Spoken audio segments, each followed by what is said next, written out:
Did you know that maybe 1 in every 100 French citizens was actively involved in resistance work during the war? That sounds small, but that's still hundreds of thousands of people. And for every person who carried a weapon, there were 10 others who printed a leaflet, hid a fugitive, or passed a message.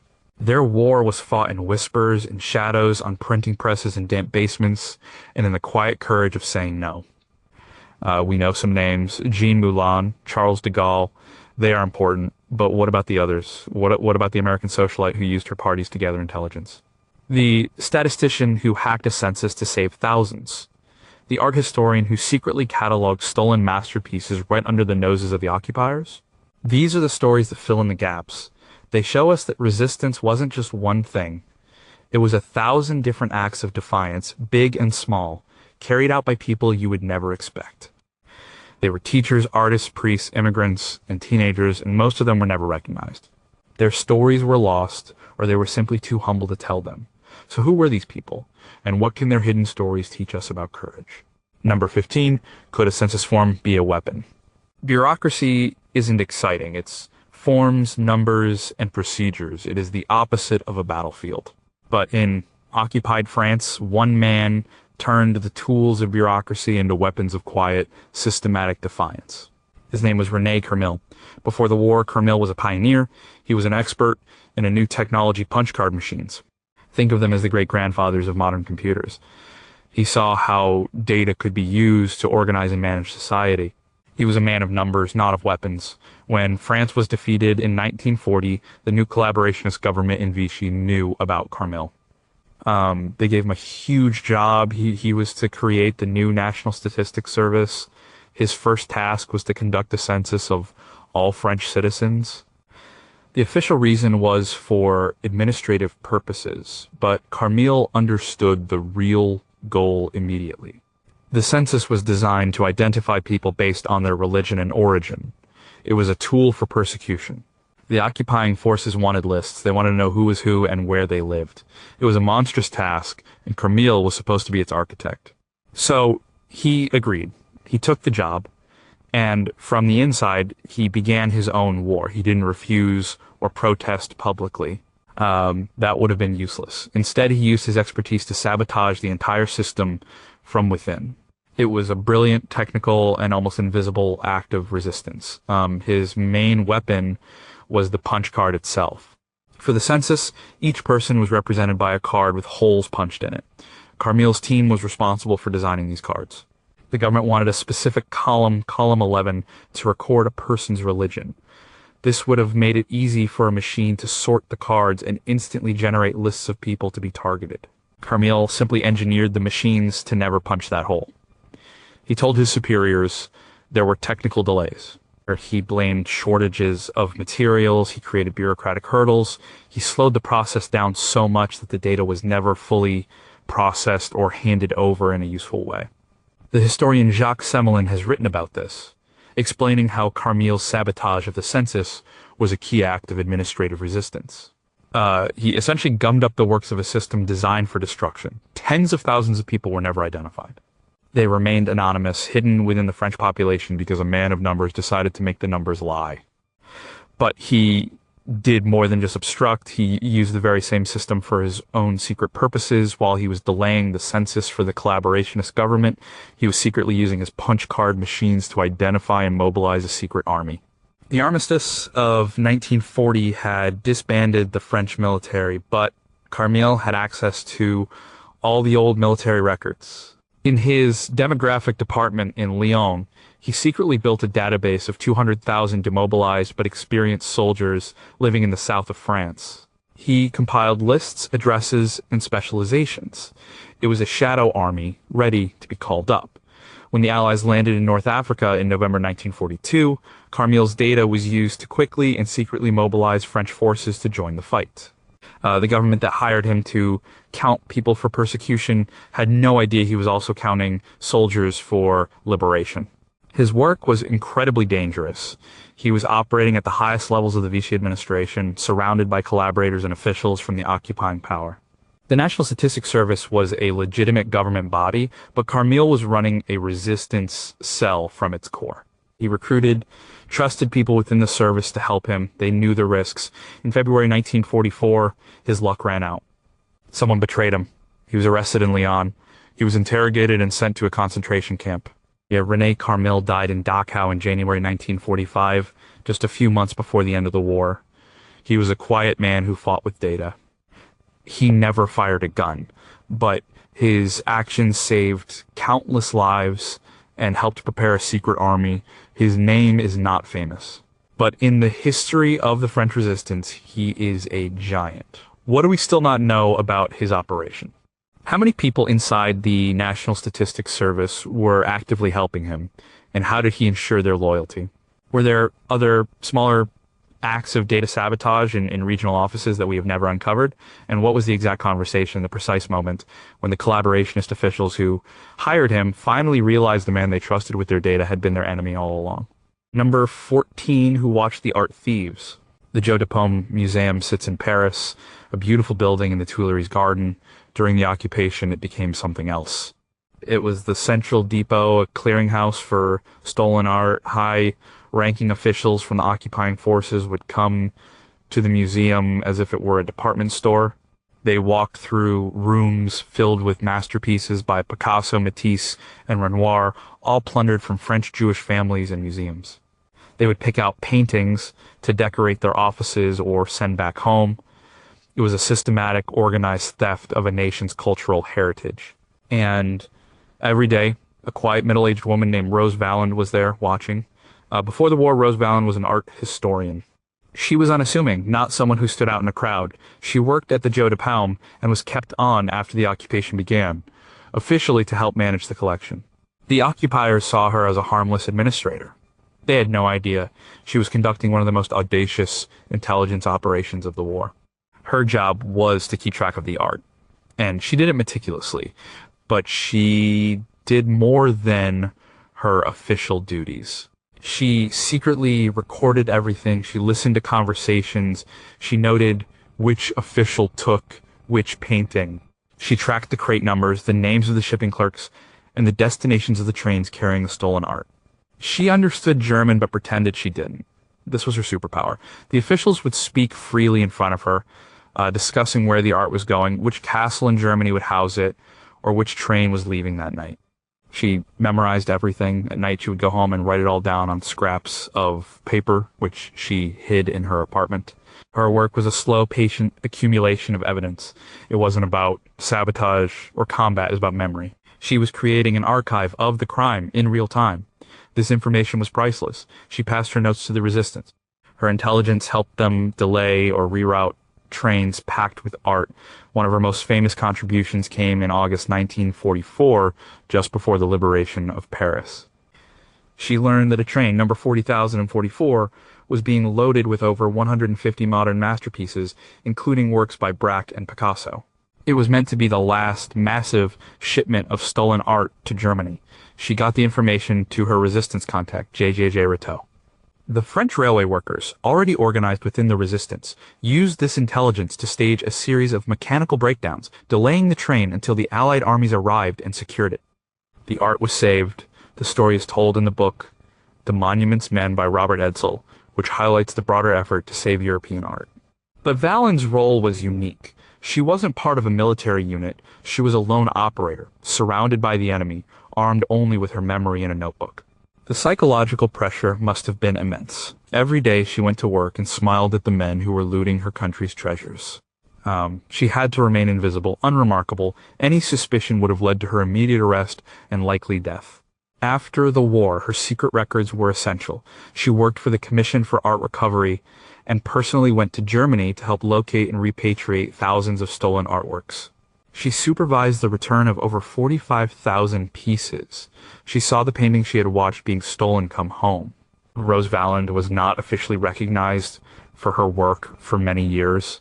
She was a quiet hero. She received the Legion of Honor and the Medal of the Resistance, but her story remained largely unknown to the public for decades. She wrote about her experience in a memoir called Le Front de l'Art, but it was her quiet determination, not a desire for fame, that drove her. She was a guardian of beauty in a time of ugliness, but what parts of her story are still missing? How did she manage to conceal her notes, and were there other undiscovered caches of information she kept? Did she have a secret accomplice inside the Joe de Paume, someone we know nothing about who helped her gather information? And what were the personal relationships she had to feign with the very officials she was spying on? And what psychological toll did that daily deception take? Number 13, what does a mime's silence hide? Before he was Marcel Marceau, the world-famous mime, he was Marcel Mangel. He was a young Jewish man living in France when the country was occupied. He and his family were from Strasbourg, and they fled to Limoges when the war began. His father was arrested in 1944 and sent to Auschwitz, where he was murdered. This personal tragedy shaped the rest of his life. But instead of being paralyzed by fear, Marcel and his cousin, Georges Loinger, who was a commander in the resistance, decided to act. They joined a secret network that saved Jewish children. Their part of the resistance wasn't about explosives or assassinations. It was about rescue. The organization was called the Œuvre de Secours aux Enfants OS, a Jewish humanitarian group that smuggled children to safety. Marcel's job was to get the children from hiding places in France to the Swiss border, and he used his unique skills, the very skills that would later make him a star, to do it. He was a performer. He knew how to entertain children, how to keep them quiet, and how to command their attention without saying a word. He used his art as a tool for survival. He would pose as a Boy Scout leader, taking a group of children for a walk in the woods. These weren't Boy Scouts. They were orphans, children who had been separated from their parents. They were terrified. Marceau's job was to lead them on a dangerous journey to the Swiss border. He would use his comedic and miming skills to keep their spirits up. He could make them laugh. More importantly, he could make them stay silent when they needed to. He later said that his most famous mime routine, walking against the wind, was inspired by these long, arduous treks through the countryside. On one occasion, he was leading a group of children when they ran into a unit of German soldiers. The situation was incredibly tense. Any mistake could have been fatal. Marceau, thinking fast, started putting on an impromptu mime show. The soldiers were so entertained and amused by this strange young man and his scouts that they let them pass without checking their papers. His art literally saved their lives. He was also a skilled forger. He worked with the resistance to alter the identity cards of hundreds of children, changing their birth dates and names to make them appear too young to be deported. He was meticulous. He understood that a tiny mistake in the ink or the handwriting could mean the difference between life and death. In his book, A Silence on the Stage, author and historian Barry Shore details how Marceau's artistic sensibility made him an excellent forger with an eye for the small details that made a document look authentic. It's estimated that he personally saved at least 70 children and helped hundreds more. He did this work quietly, without recognition. After the liberation of Paris, he enlisted in the French army and served as a liaison officer with General Patton's forces because he spoke English. For decades, Marcel Marceau never spoke about his wartime activities. He was famous for his silence on stage, and he maintained a silence about his past and his public life. It was only late in his life that he began to share his story. He didn't see himself as a hero. He just did what he felt he had to do. He used his unique talent, not just to create art, but to save lives. His most important performances were not on a stage in front of an adoring audience, but in the forests of eastern France, in front of a small, frightened audience of children who depended on him for their survival. But so much of his work was done in secret. How many trips to the border did he actually make? What were the names of the other resistance workers who helped him, the ones who ran the safe houses and guided the groups when he wasn't there? And what specific techniques of mime did he use to communicate complex instructions like be silent or hide now to children who spoke different languages and were traumatized by their experiences? The full story of his quiet heroism may never be known. Number 12, could a woman run France's largest spy ring? In the male-dominated world of military intelligence, the idea of a woman leading a major spy network was almost unthinkable. But Marie-Madeleine Fourcade did it, and she did it brilliantly. Before the war, she was a wealthy socialite, a mother of two, living a comfortable life. She was not a soldier or a spy, but when France fell, she refused to accept it. She joined the resistance and quickly rose through the ranks. After the leader of her network was arrested, she took over. She was just 31 years old. The network was called Alliance, but the German secret police, the Gestapo, gave it another name, Noah's Ark. They called it that because Forcade assigned all her agents animal code names. She was Hedgehog. Under her leadership, Noah's Ark became one of the most important intelligence networks of the war. It was huge, with over 3,000 agents spread across France. They were not saboteurs, they were information gatherers. Her agents were ordinary people fishermen who noted submarine movements, railway workers who tracked troop transports, society women who listened to the conversations of German officers at parties. They gathered a vast amount of intelligence about German military positions, coastal defenses, and industrial production. Forcade was the central hub. She managed the sprawling network, analyzed the reports, and transmitted the vital information to the British intelligence agency MI6 in London. Her work was incredibly detailed. Her network provided the Allies with crucial information, including detailed maps of the Atlantic Wall, the German coastal fortifications. They sent over 500 reports on the German V-1 and V-2 rocket programs, which helped the Allies target the launch sites. One of her agents, Jeannie Rousseau-Amnirix, a young translator, got close to high-ranking German officers and obtained some of the very first intelligence on the new rocket weapons being developed at Peenemünde.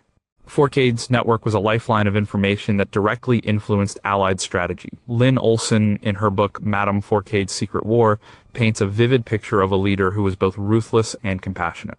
She had to make life or death decisions every day. Being a woman in her position had strange disadvantages and advantages. Some men in the resistance and in London initially found it hard to take orders from a woman, but she earned their respect. Her gender also provided a degree of cover. The occupiers were often looking for a male spy master, not a chic young mother. She used this to her advantage. But the danger was constant.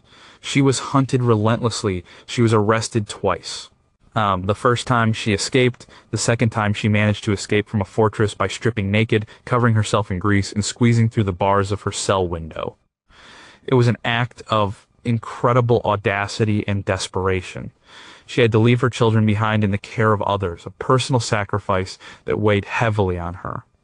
She lived on the run, constantly changing her appearance and location. The cost to her network was immense. Over 500 members of Noah's Ark were captured and executed or died in camps. Forcade carried that burden for the rest of her life. After the war, she dedicated herself to preserving the memory of her fallen agents. She fought for their recognition and for pensions for their families. She became a member of the French Parliament and a prominent voice for veterans, but for a long time her own story was not widely known. She was the leader of the largest and longest running French intelligence network of the war, a woman who outsmarted the enemy for years. Yet, she remains one of the lesser-known giants of the resistance. What secrets of her network died with her? How did she manage the complex interpersonal dynamics and rivalries within such a large and diverse group of agents? We know about some of her dramatic escapes, but were there other smaller close calls, moments of near capture that she never spoke about? And what specific codes and communication methods did she invent to keep her network secure for so long against such a determined enemy? Number 11, who was the American who stayed behind. When France fell in 1940, most Americans went home. The U.S. was not yet in the war, and the situation in occupied Europe was dangerous. But one man, an American journalist named Varian Fry, did the opposite. He went to Marseille. He wasn't a soldier or a spy. He was a 32-year-old intellectual from New York who loved art and literature. And he went to France on a mission to save the artists, writers, and thinkers who were trapped there and hunted by the new regime. He arrived in August 1940 with a list of about 200 names and a few $1,000s strapped to his leg. The list included some of the most famous cultural figures of the 20th century: Marc Chagall, Max Ernst, Hannah Arendt, Andre Breton. They were all on the Gestapo's most wanted lists. The collaborationist French government was actively helping to round them up. Fry's organization was called the Emergency Rescue Committee. It was a private American initiative operating on a shoestring budget. Fry set up his office in a hotel in Marseille. It quickly became a place of last resort for hundreds of desperate refugees. Fry's operation was supposed to be legal. He was supposed to use legitimate visas to get people out. But he quickly realized that the legal channels were a dead end. The American consulate was unhelpful, and the French authorities were hostile. So Fry and his small team of volunteers went underground. They started a black market operation. They forged documents. They smuggled people across the Pyrenees Mountains into Spain. They hid refugees in safe houses, including a large country home called the Villa Airbel, which became a surreal haven for surrealist artists waiting for a chance to escape. The story of this place is documented in the book Villa Airbel by Rosemary Sullivan. Fry was not a natural secret agent. He was a Harvard-educated classicist, but he learned quickly. He built a network of accomplices, from local gangsters who could procure false papers to sympathetic officials who would look the other way. He was constantly under surveillance. His hotel room was bugged. He was followed by secret police. He lived on a knife's edge. He was a man of high culture running a low-life smuggling ring. It was a strange and dangerous contradiction. But it worked. In his 13 months in Marseille, Varian Fry and his committee managed to rescue over 2,000 people. He saved a generation of European culture from destruction. The list of people he helped is staggering. Includes not just the famous artists and Nobel laureates, but also hundreds of unknown political dissidents, labor leaders, and scientists. But his work was not appreciated by everyone. The U.S. State Department saw him as a troublemaker who was violating French law and undermining American neutrality. They repeatedly ordered him to stop and eventually canceled his passport.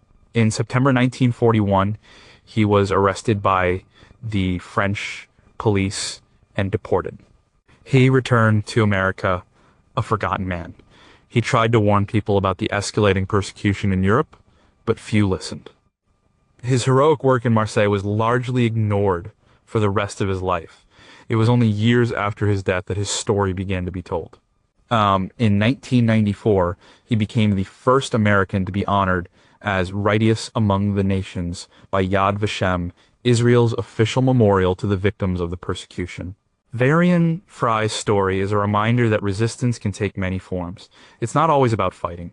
Sometimes it's about rescuing. He was an ordinary man who found himself in an extraordinary situation and chose to act. He broke the law to uphold a higher moral principle. But key questions about his operation remain. Who were the low-level French officials who risked their own lives by providing him with stamps, blank papers, and inside information, and what motivated them? How did Fry manage to fund his operation once the initial money ran out, and what were the full details of his dealings with the Marseille underworld? And what happened to the hundreds of people on his list that he was forced to leave behind when he was deported? Number 10, could a museum be a resistance headquarters? Germaine Tillion was not a soldier. She was an ethnologist, a scholar who studied cultures. Before the war, she spent years living with and studying Berber tribes in Algeria. She was an academic trained to observe and analyze. When she returned to Paris just as the war was breaking out, she brought those same skills to a new and dangerous field of study, the German occupation. She saw it as a foreign society that needed to be understood, documented, and ultimately resisted. She got a job at the Musée de l'Homme, the Museum of Man, in Paris. This museum, dedicated to the study of humanity, became the unlikely birthplace of one of the very first resistance networks in Paris. Along with a few of her colleagues, including the librarian Yvonne Auden and the anthropologist Boris Wilde, Tillion began to organize. They were intellectuals, not spies. Their first acts of resistance were small. They wrote and distributed leaflets. They collected information. They helped escaped prisoners of war. It was a spontaneous, almost amateur effort driven by a deep sense of moral outrage. Their network, which became known as the Réseau du Musée de l'Homme, grew quickly. It attracted other academics, artists, and writers. They were united by their belief that France had to fight back, that the armistice was a betrayal. Tillion was one of the intellectual leaders of the group. She used her sharp analytical mind to structure the organization and plan its activities. She understood that resistance needed to be more than just passion. It needed to be organized and disciplined. She helped establish contacts with other emerging groups and with intelligence services in London. This was groundbreaking work. In the chaotic aftermath of the defeat in 1940, when many were stunned into inaction, Tillion and her colleagues were already building the foundations of the future resistance. But their early start also made them vulnerable. They were not experienced spies, and they were up against a ruthless and efficient security apparatus. In 1941, a double agent infiltrated the group. One by one, the leaders were arrested. Germaine Tillion was betrayed and arrested in August 1942. She was sent to the Ravensbrück concentration camp for women. Even there, in the most horrific of circumstances, her spirit of resistance and her intellectual curiosity did not die. She continued her work as an ethnologist. She secretly documented the camp system, analyzing its social structure, its economy, and its methods of extermination. She wrote down her observations on tiny scraps of paper, which she managed to hide. She even wrote a comedic opera bouffe, Les Verfügbar aux Enfers, to help keep up the morale of her fellow prisoners. It was an act of intellectual and spiritual defiance against a system designed to crush the human spirit. Amazingly, she survived. After the war, she returned to France and dedicated her life to academic work and human rights. She worked for the French government studying war crimes. She became a vocal critic of torture during the Algerian War, drawing on her own experiences. Her book, Ravensbrück, is a classic, a chillingly precise and analytical account of life and death in the camps. She was one of France's great public intellectuals of the 20th century. In 2015, her remains were interred in the Pantheon in Paris, one of the highest honors the French nation can bestow. She started as a quiet academic and became a formidable resistance leader and a moral voice for her generation. Yet, despite her fame, there are still unknowns. The full extent of the Musée de l'Homme network's connections to other early resistance groups is still a subject of historical debate. What were the specific intelligence reports they managed to send to London before they were dismantled? And what were the names of the ordinary non-academic Parisians who helped them distribute leaflets and shelter fugitives, the foot soldiers of her network, whose stories have been lost to history? Number 9, who was on the red poster? In the winter of 1944, a stark red poster appeared on walls all over France. It featured the photos of 10 men, their faces looking tired and grim. The headline read, Des Liberatores, La Libération par l'Armée du Crime. Liberators? Liberation by the Army of Crime. The poster was a piece of propaganda from the occupying forces. It was designed to scare the French people, to show them that the resistance was made up of foreigners, Jews, and communists. All the men on the poster were members of a single resistance group, the Manouchian group. The man at the center was their leader, Misak Manouchian. He was an Armenian poet who had survived the genocide in his homeland and had come to France as a refugee. He worked in a factory and wrote poetry. In the evenings, he was an immigrant, a worker, and a communist. He and the other members of his group were part of the FTP-MOI, a resistance organization made up largely of immigrants. They were Poles, Italians, Spaniards, and Eastern European Jews who had fled persecution in their own countries. They were fighting for a country that was not originally their own, but which they had adopted as their home. The Manouchian group was one of the most active and effective urban guerrilla units in Paris. They were not spies or propagandists. They were fighters. They carried out dozens of attacks against the occupying forces. They bombed military installations, derailed trains, and assassinated high-ranking officials. Their campaign of sabotage and armed attacks created a climate of fear and insecurity for the occupiers in Paris. They were audacious and relentless. They were the army of crime described on the poster, but to many French people, they were heroes. In November 1943, after a massive manhunt, the group was betrayed and arrested. 23 of them, including Manouchian and one woman, Golda Bancic, were put on a show trial. The trial was heavily publicized. The authorities wanted to use it to discredit the resistance. The red poster, the affiche rouge, was the centerpiece of this campaign. It was meant to show the French that these terrorists were not true French patriots, but the plan backfired. The poster had the opposite effect. The French people saw the faces of these men, many of them immigrants who were willing to die for France. Instead of being seen as criminals, they became martyrs. The story of the poster is powerfully told in the poem L'Affiche Rouge by Louis Aragon, which was later set to music by Leo Ferre and became a famous song. The 22 men, including Manouchian, were executed by firing squad at Mont Valérien in February 1944. Golda Banchich, the only woman, was transferred to Germany and guillotined. Before he died, Misak Manouchian wrote a final, heartbreaking letter to his wife, Melanie. In it, he wrote, "I forgive all who have harmed me or who have wanted to harm me. I am sure that the French people and all the freedom fighters will know how to honor our memory with dignity." He was right. The Affiche Rouge turned a piece of enemy propaganda into an enduring symbol of resistance and sacrifice. In 2024, Misak Manouchian and his wife, Melanie, were reburied in the Pantheon, a final recognition of the crucial role that these immigrant fighters played in the liberation of France. But the history of the FTP-MOI is complex and still debated. What was the exact nature of the betrayal that led to their capture? Some historians suggest it may have come from within the complex and sometimes fractious world of the communist resistance itself. As what were the operational details of their many attacks and who were the other unnamed members of their network who managed to escape the final roundup.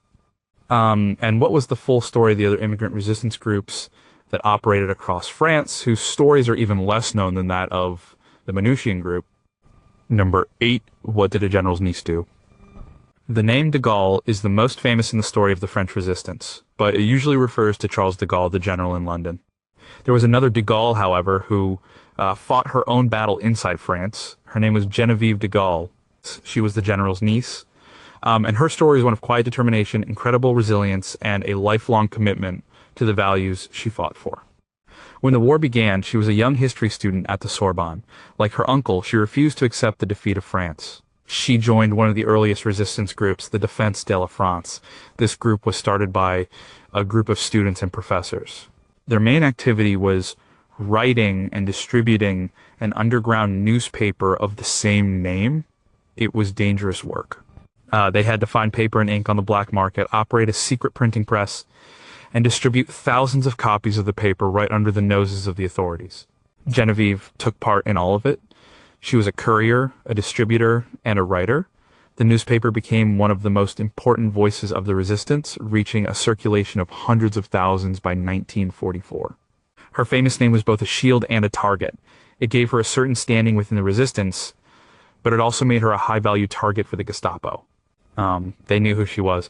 In July 1943, she was betrayed and arrested. She was interrogated for weeks, but she revealed nothing. Because of her name, she was treated as a special prisoner. She was sent to the Ravensbrück concentration camp. And there, she was subjected to the same horrific conditions as the other prisoners. She endured starvation, disease, and forced labor. But in the final months of the war, the camp authorities, perhaps hoping to use her as a bargaining chip, placed her in solitary confinement in the camp's bunker. She spent 4 months in complete isolation, not knowing if she would be executed or liberated. She described this terrifying experience in her powerful memoir, The Dawn of Hope, a Memoir of Ravensbrück. She survived. When the camp was liberated in 1945, she was emaciated but alive. She returned to France and dedicated the rest of her long life to public service. She could have lived a quiet life, trading on her famous name. Instead, she became a fierce advocate for the poor and the dispossessed. She was inspired by the solidarity she had witnessed among the prisoners in the camp. In the 1950s, she met Father Joseph Rzinsky, the founder of the anti-poverty movement ATD Fourth World. She joined his fight and served as the president of the French branch of the organization for over 30 years. She fought for housing rights, for social justice, and for the dignity of the poorest families in France. She saw this work as a direct continuation of her resistance. For her, the fight against oppression did not end in 1945. It just changed its form. Geneviève de Gaulle Anthonioz, she added her husband's name. After the war, was a figure of immense moral authority in France. She was awarded the Grand Cross of the Legion of Honor in 2015. Like Germaine Tillian, she was symbolically interred in the Pantheon. Her story is not one of dramatic battles or spy missions. It is a story of quiet, steadfast courage, both during and after the war. She resisted tyranny, survived the unthinkable, and then spent half a century fighting for the poor. But what do we not know about her time in the Défense de la France? What were the specific articles she wrote for the underground newspaper, and how did she gather the information for them? Who were the ordinary people who helped her distribute the papers, the ones who took the daily risk, but whose names are not recorded? And what were the precise details of the network of solidarity that existed among the prisoners in Ravensbrück, the secret acts of kindness and support that allowed women like her to survive? Number 7, could a priest be a smuggler? Abbé Pierre is a French national icon. He is remembered as the conscience of the nation, the man who fought for the homeless and founded the Emmaus movement. But before all that, during the war, he was a young priest and a resistance fighter known by his real name, Henri Greuze. His faith was not just a matter of prayer and ritual. It was a call to action. And in occupied France, that action was dangerous. He was a young man when the war started and his health was not good, but he was driven by a powerful sense of justice. He started his resistance work in his own parish in Grenoble. It began simply. He helped people who were being persecuted. He hid them in his home. He provided them with false papers. He used his position as a priest to provide cover. Who would suspect a man of God of being a lawbreaker? He soon became a key figure in the local resistance network. He specialized in one of the most dangerous jobs, smuggling people across the mountains to the safety of Switzerland or Spain. He was not just an organizer, he was a guide. He personally led groups of refugees on treacherous nighttime journeys through the Alps. These were desperate people. Jewish families, downed Allied airmen, and young Frenchmen fleeing forced labor drafts. The journey was perilous. They had to deal with freezing weather, difficult terrain, and the constant threat of patrols. Abbé Pierre, despite his frail health, was a determined and resourceful guide. He knew the mountain passes. He knew the people in the border villages who could be trusted. His brother was a mountain guide, and he used this family knowledge to his advantage. There are many stories of his courage. One of the most famous involves him helping the younger brother of Charles de Gaulle, Jacques, cross the Swiss border after he was paralyzed. He also became a forger. He set up a clandestine laboratory to produce false identity documents. This was a crucial part of the resistance infrastructure. A good fake ID could mean the difference between life and death. He became so well known in the resistance for his work that he had to go into hiding himself. He adopted several aliases, including Abbé Pierre, the name that would later become famous. He was hunted by the Gestapo and had to flee France himself in 1944, escaping over the Pyrenees into Spain. From there, he made his way to Algiers to join the Free French forces of General de Gaulle. After the war, Henri Greuze, now known to all as Abbé Pierre, was elected to Parliament. But it was his work after politics that made him a legend. In the brutally cold winter of 1954, he made a famous radio appeal for help for the homeless people freezing to death on the streets of Paris. The response was overwhelming. It was the birth of the Emmaus movement, a global organization dedicated to fighting poverty. His wartime experiences shaped his post-war mission. He had seen the worst of humanity, but he had also seen the best.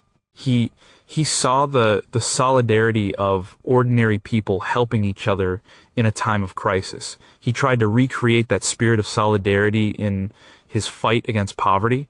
For him, the resistance never ended, but the full scope of his wartime network is still not fully documented. How many people did he and his team of local guides actually help to cross the border? Who were the other priests and nuns in the region who formed a silent network of support, opening their churches and convents as safe houses?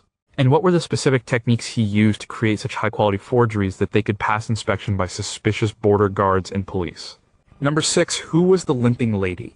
The Gestapo had a nickname for one of the spies they were hunting. They called her the Limping Lady. They considered her the most dangerous of all Allied agents in France. They had no idea she was an American woman with a prosthetic leg. Her name was Virginia Hall, and her story is one of the most remarkable of the entire war. Before the war, she wanted to be a diplomat. But her career in the U.S. Foreign Service was cut short by a hunting accident in Turkey, where she lost her left leg below the knee. She was fitted with a wooden prosthesis, which she nicknamed Cuthbert. The State Department told her that her disability disqualified her from the diplomatic corps. So she found another way to serve. When the war broke out, she was in London. She volunteered for the British Special Operations Executive SOE, the secret agency created to set Europe ablaze. They trained her as a spy and sent her to France in August 1941. She was one of the first female agents sent into the country. Her mission was to go to Lyon and help build the resistance networks there. She posed as a correspondent for the New York Post, which gave her a reason to travel and ask questions.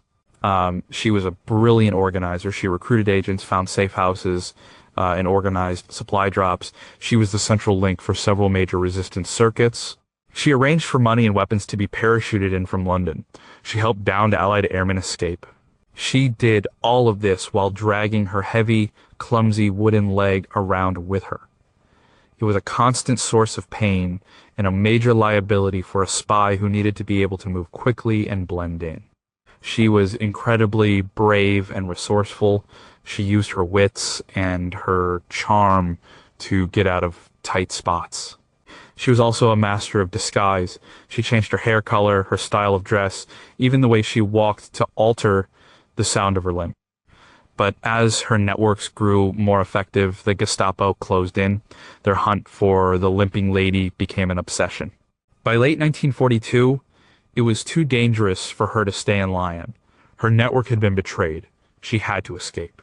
Her only route was over the Pyrenees Mountains into Spain. It was a brutal 50-mile journey through snow and ice in the middle of winter. Her prosthetic leg was a huge hindrance. At one point, she sent a message to London saying that she hoped Cuthbert would not be a problem. The reply she got from someone who didn't understand her code was, "If Cuthbert giving you trouble, have him eliminated." She made it, but the journey almost killed her. Most people would have stopped there. But Virginia Hall was not most people. She was determined to go back. Since the SOE wouldn't send her back to France, she joined the American equivalent, the Office of Strategic Services OSS. They parachuted her back into central France in 1944, before the D-Day landings. This time, she posed as an elderly farm woman. She organized and armed several French resistance groups. She led them in guerrilla warfare, blowing up bridges, derailing trains, and attacking German convoys. The group she led, by some accounts, captured 500 enemy soldiers and killed more than 150. She was a spy master and a combat leader. After the war, she was awarded the Distinguished Service Cross, the only civilian woman to receive it in World War II. She went on to work for the CIA. Much of her work remains classified. She was a true pioneer, a woman who refused to let a disability or gender stereotypes stop her from becoming one of the most effective secret agents of the war. But so much of her story is shrouded in secrecy. What were the real names of the hundreds of French agents she recruited and managed, and what happened to them? What were the full operational details of the sabotage missions she led in 1944, and what exactly did she do during her long career at the CIA, a period of her life about which almost nothing is publicly known? Number 5, what did the girl with the camera see? There is a famous photograph from the liberation of Paris in August 1944. It shows a young woman with a short haircut, a confident smile on her face, holding a submachine gun. She looks like a film star, but she was a real resistance fighter. Her name was Simone Seguin, and her nom de guerre was Nicole Minette. She was just 18 years old when the picture was taken. The photo made her an icon, a symbol of the role women played in the armed struggle for liberation. But the photo only tells a fraction of her story. She grew up in a small village near Chartres. She came from a family of farmers. When the occupation began, she was a teenager. She decided she had to do something. She joined the France Tireurs et Partisans, FTP, a communist-led resistance group that specialized in armed action. She started, like many others, with small acts. She stole a bicycle from a German military administrator to use for carrying messages. It was her first act of resistance. From there, she graduated to more dangerous work. She became a courier carrying messages between resistance groups. Then she learned how to use weapons. She took part in combat missions. She helped to derail a German train. She was involved in attacks on enemy convoys. She was present at the capture of 25 enemy soldiers in her home region. When the Allied forces were approaching Chartres, her group played a key role in liberating the city. And then she went to Paris. She was there for the Semaine Sanglante, the bloody week of the liberation of the capital. The photo that made her famous was taken during those chaotic, joyful, and violent days.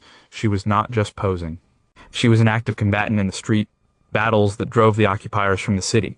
Her story is important because it challenges the traditional image of the resistance.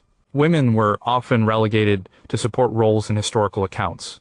They were couriers, nurses, or providers of safe houses. Simone Seguin shows that women were also on the front lines. They fought, they carried guns, they took the same risks as the men. The historian Hannah Diamond has written extensively about women in the French Resistance, noting that while estimates vary, women made up a significant portion of the movement, perhaps as much as 15 to 20%, with many taking on roles far beyond traditional expectations. Simone Seguin was one of them. After the war, she did not seek fame. The photograph became famous, but she did not. She became a pediatric nurse. She built a quiet life. She rarely spoke of her wartime experiences. When asked about it years later, she was modest. She said, "I was a resistance fighter, that's all." She didn't see herself as a hero. She was just a young woman who did what she felt was right in a time of crisis. She passed away in 2023 at the age of 97. Her life was a testament to the quiet courage of ordinary people who did extraordinary things. The girl in the photograph was not a symbol. She was a soldier, but the details of her combat experience are still sketchy. What were the specific missions she undertook with her FTP group before the liberation of Chartres? Who were the other women who fought alongside her in her unit, whose faces were not captured in an iconic photograph? And what was the psychological impact of going from being a teenage girl in a small village to an armed combatant in a street battle in the space of just a few months? Number 4, who was the ghost of the Paris Metro? Joseph Epstein was a man of many names and many identities. He was born in Poland. He was Jewish. He was a trained lawyer. He was a communist who had fought in the Spanish Civil War. When he came to France, he became one of the most brilliant and elusive military commanders in the entire French resistance. His nom de guerre was Colonel Gilles. To the men who served under him, he was a tactical genius. To the German secret police, he was a ghost. He was the commander of the FTP for the entire Paris region. This was the armed wing of the communist resistance. His job was to organize and lead the urban guerrilla war in the capital. He was a master of clandestine operations. He developed new tactics for street fighting. He pioneered the use of small, highly mobile commando units of just 10 or 15 fighters. These groups could strike quickly and then melt back into the city crowds. He taught them how to use explosives, how to ambush patrols, and how to attack military targets in a dense urban environment.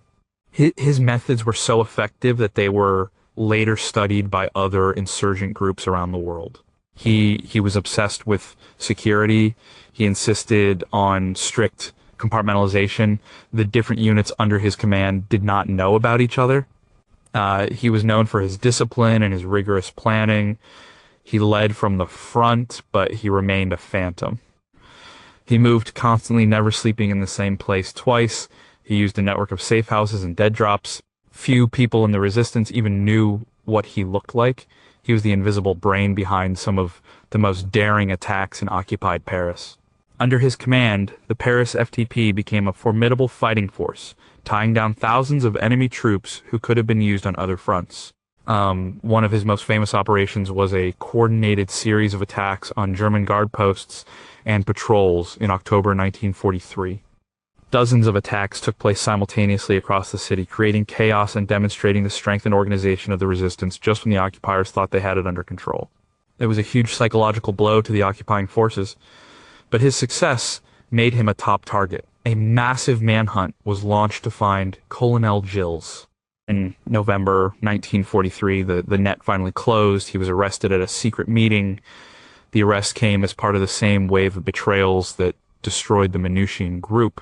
Epstein was interrogated and subjected to intense questioning, but he never broke. He revealed nothing about his networks or his soldiers. He took full responsibility for the actions of his men.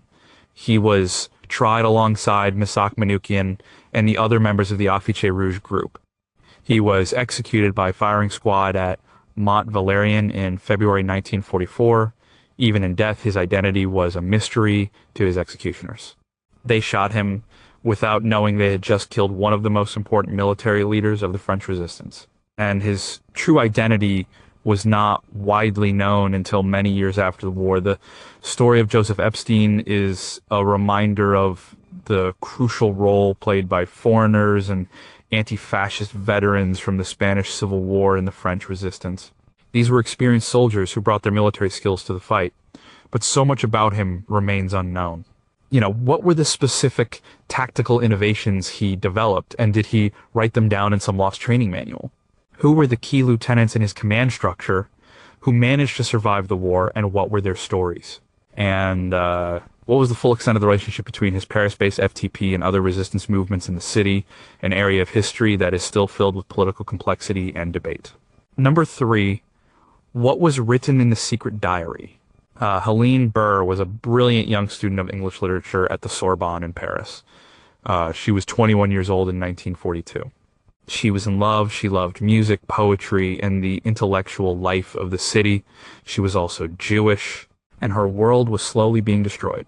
From 1942 to 1944, she kept a diary.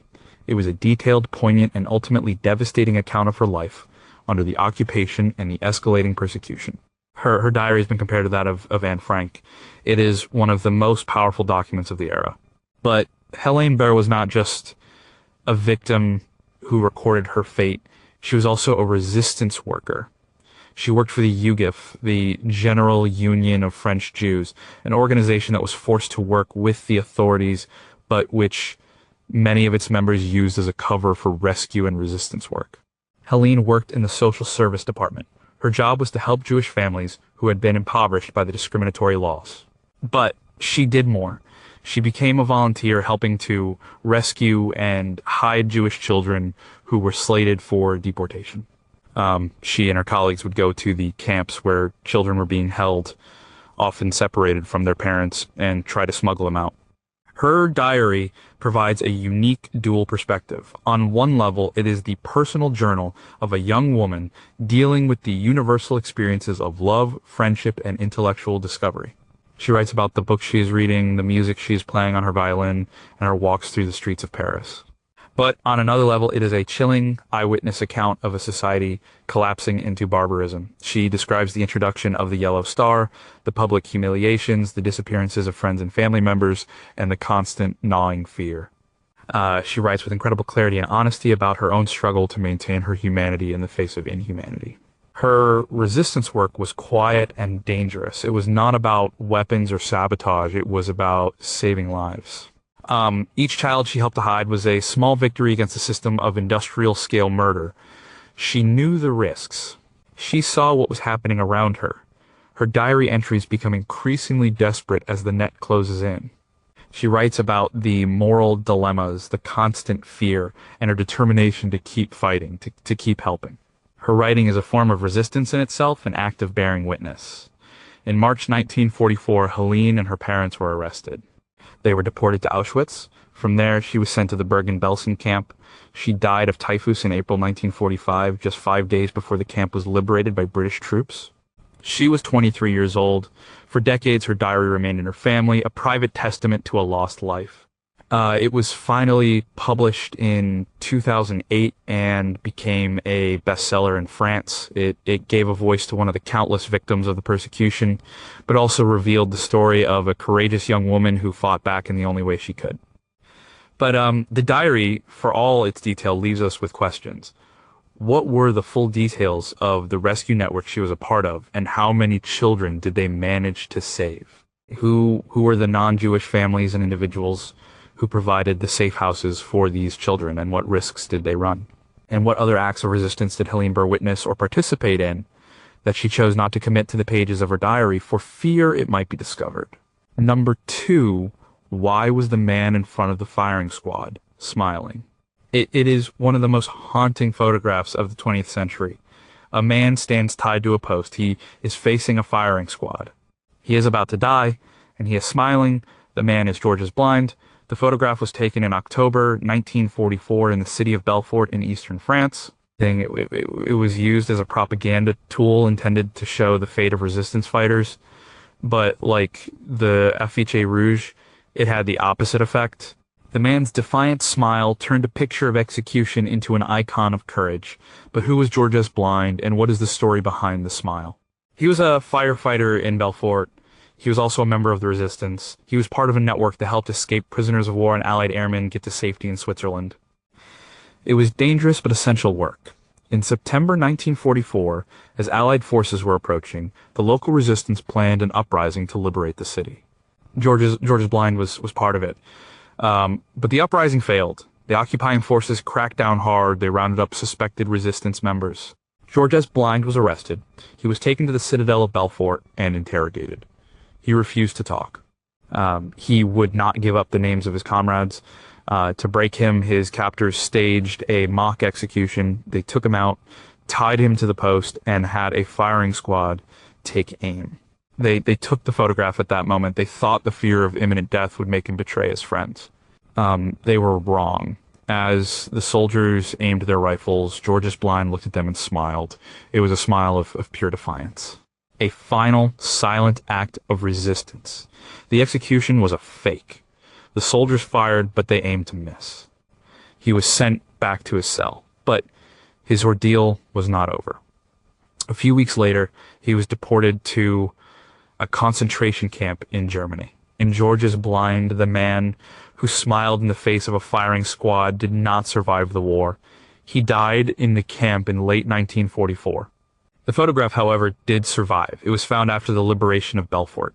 For a long time, the identity of the smiling man was unknown. It was only through the work of historians and his surviving family that he was finally identified. The photo became famous as Le Souriant de Belfort, the smiling man of Belfort. The street in his hometown is now named after him. His story is a powerful reminder that resistance is not just about actions. It is also a state of mind. In that final moment, with everything taken from him, George S. Blind still had control over his own spirit. His smile was a weapon. It was a message to his captors that they could kill his body, but they could not defeat his will. It was a victory of human dignity over tyranny. The photograph captures a single fleeting moment, but it tells a universal story about the power of the human spirit. But the story of that single photograph leaves so much untold. What were the specific actions George S. Blind took as a member of his resistance network before his capture? Who were the other men and women in his group, and what were their fates? And what were his exact thoughts in that moment he faced the firing squad, the thoughts behind the enigmatic and powerful smile that has become his legacy? Number 1. How did a nightclub singer become a master spy? Josephine Baker was one of the most famous women in the world. She was an American-born dancer and singer who had taken Paris by storm in the 1920s. She was a superstar, known for her exotic performances, her pet cheetah, and her glamorous lifestyle. She was the last person anyone would suspect of being a spy, and that was her greatest weapon. When the war came, Josephine Baker was living in a castle in the south of France. She was a French citizen, and she loved her adopted country. She was offered a chance to leave, to return to the safety of the United States. She refused. She famously said, "France made me what I am. I will be grateful forever. The people of Paris have given me everything. I am ready to give them my life." She was recruited into the French military intelligence service, the Deuxième Bureau. Her mission was to use her fame and her social connections to gather intelligence. Her cover was perfect. As a famous entertainer, she could travel freely. She attended parties at embassies and high society gatherings.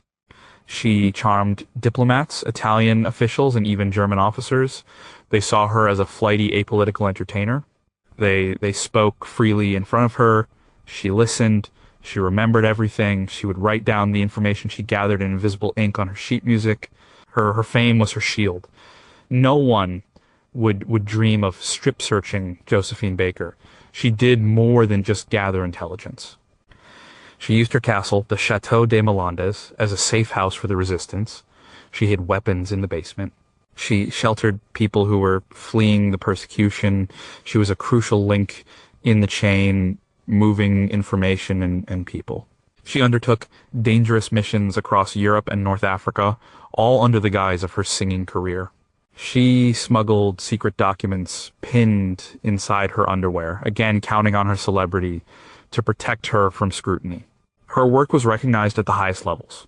After she made her way to London, she worked directly for Charles de Gaulle and the Free French. She performed for Allied troops in North Africa. She donated her considerable fortune to the cause. She was not playing at being a spy.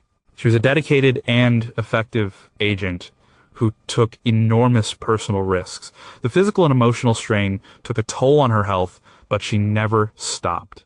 After the war, she was awarded the Croix de Guerre and the Rosette de la Resistance. She was made a Chevalier of the Légion d'honneur by Charles de Gaulle himself. But like so many others, she rarely spoke of her wartime activities. She focused on her continuing career as an entertainer and on her civil rights activism. She was a prominent figure in the American Civil Rights Movement, the only woman to speak at the March on Washington alongside Martin Luther King Jr. She also adopted 12 children from all over the world, her rainbow tribe, to prove that people of different races could live together as a family. Her fight against racism was a continuation of her fight against fascism. In 2021, Josephine Baker became the first black woman to be honored with a place in the Pantheon. It was a final recognition of her incredible life as an artist, an activist, and a war hero. But despite her fame, the full details of her espionage work are still not known. Much of the intelligence she gathered remains classified in French military archives. What were the specific pieces of information she passed on that had the biggest impact on the war? Who were the high-ranking officials she managed to extract secrets from? And what were the exact methods she used to do it? And who was her direct handler in the Dossier Bureau, the shadowy figure who first recognized the potential of a nightclub singer to become a master spy?